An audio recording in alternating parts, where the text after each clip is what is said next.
Aujourd'hui, notre thématique serait basée simplement sur des situations que le client nous remonte en longueur de journée, mais en ignorant des éléments de base qu'il doit déployer.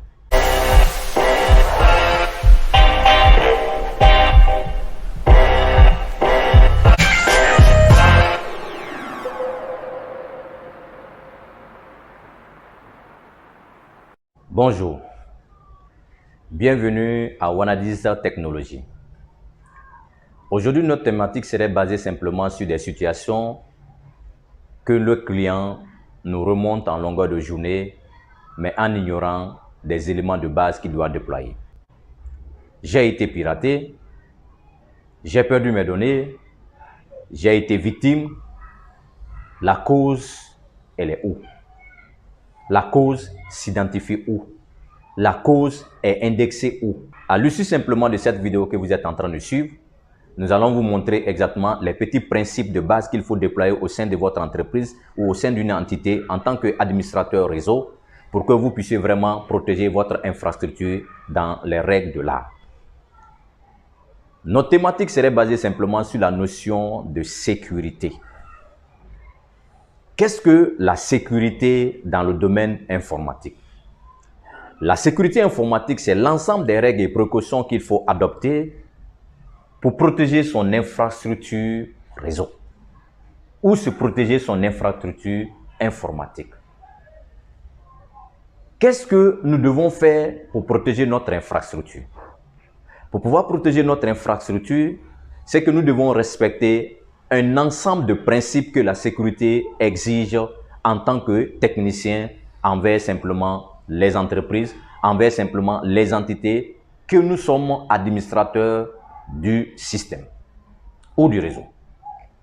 Pour cela, nous devons comprendre effectivement que la sécurité informatique comprend 5 principes. Les 5 principes de la sécurité informatique sont 1. La disponibilité. 2. Le principe d'intégrité. 3. La confidentialité. 4. L'authenticité. Et la 5e, c'est la non-répudiation. Mais nous nous posons un peu la question, ces éléments-là signifient quoi? Quels sont les rôles et quelles sont les procédures? Prenons ici le premier principe de la sécurité qui est appelé la disponibilité. La disponibilité, c'est un élément que nous voyons en longueur de journée qui fait la force exactement de certaines entités, de certains services. Vous voyez souvent, c'est écrit « Nous sommes disponibles 24 heures sur 24 ».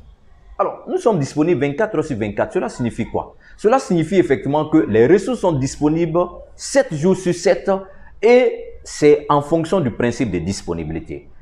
Alors, qu'est-ce que ce principe de disponibilité-là accompagne ou qu'est-ce que ce principe de disponibilité-là met en œuvre pour que ces ressources soient disponibles? Très simple. La première des choses d'abord, c'est de mettre des solutions backup. C'est-à-dire, il faut mettre simplement de l'énergie pour que le système puisse tourner 24 heures sur 24.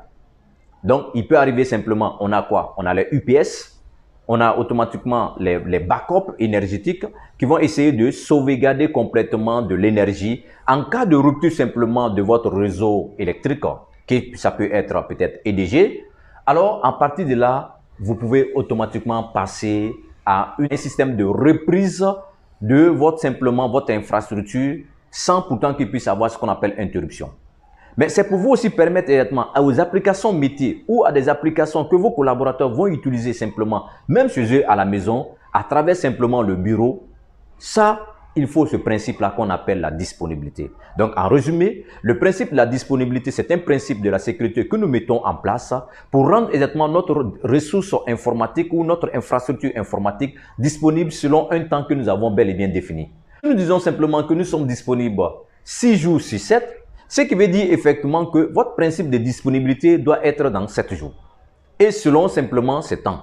Mais si nous disons que nous sommes disponibles simplement 16 heures seulement, ça veut dire que moins les 24 heures par jour, vous serez simplement disponible. C'est ça exactement qu'on appelle le principe de disponibilité.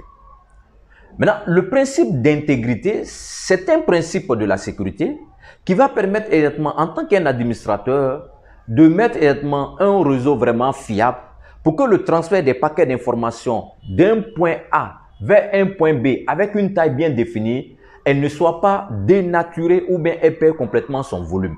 Ce principe que vous allez mettre automatiquement en place là, c'est ce qu'on appelle le principe d'intégrité. Donc, les données sont transférées d'un point A vers un point B sans perte.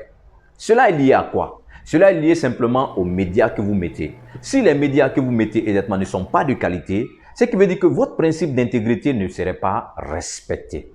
Donc, voilà encore un deuxième principe qui parle simplement de l'intégrité. Donc, l'intégrité, c'est un principe de la sécurité qui permet exactement de rendre exactement strict le paquet d'informations d'un point A vers un point B. Le principe simplement de confidentialité, c'est un principe que nous maîtrisons exactement. Qu'est-ce que nous appelons par là par confidentialité?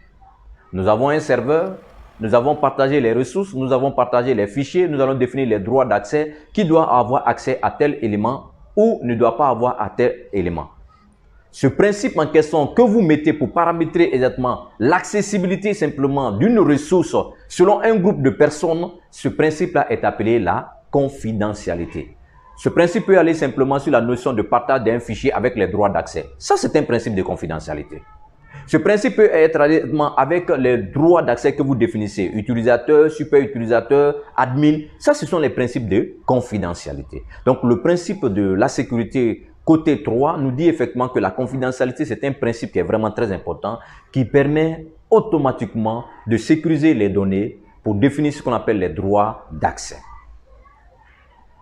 Le quatrième principe est un principe très important parce que souvent nous nous disons simplement que les trois premiers principes que nous venons juste de citer, généralement nous disons que ce sont les principes qu'on appelle DIC.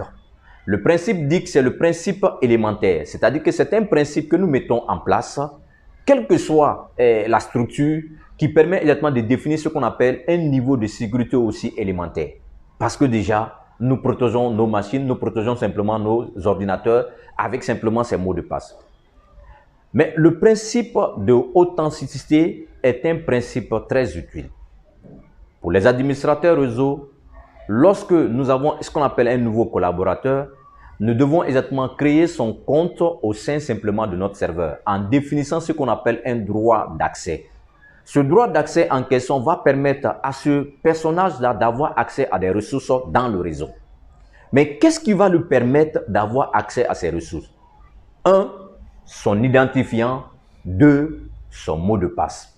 Le fait que je vais créer au sein d'un serveur l'identifiant d'un utilisateur et son mot de passe à travers un environnement de travail pour qu'il puisse avoir accès à des ressources, ce principe-là est appelé authenticité. Le principe d'authenticité, c'est un principe de la sécurité qui va permettre à un utilisateur lambda d'avoir simplement un compte utilisateur afin de se loguer simplement sur une infrastructure réseau. Le dernier principe que nous appelons ici la non-répudiation.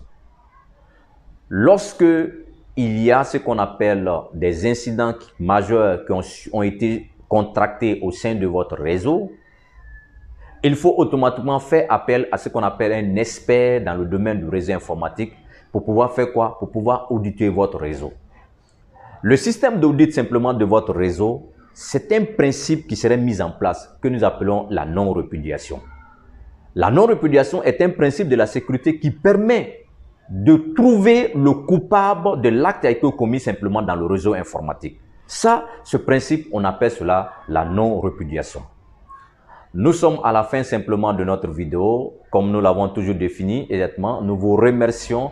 Nous attendons toujours exactement vos commentaires, vos suggestions, vos partages aussi sont exactement des armes très puissantes pour nous, pour que nous puissions automatiquement donner encore notre maximum. Nous vous remercions et nous nous reprenons simplement pour la semaine prochaine.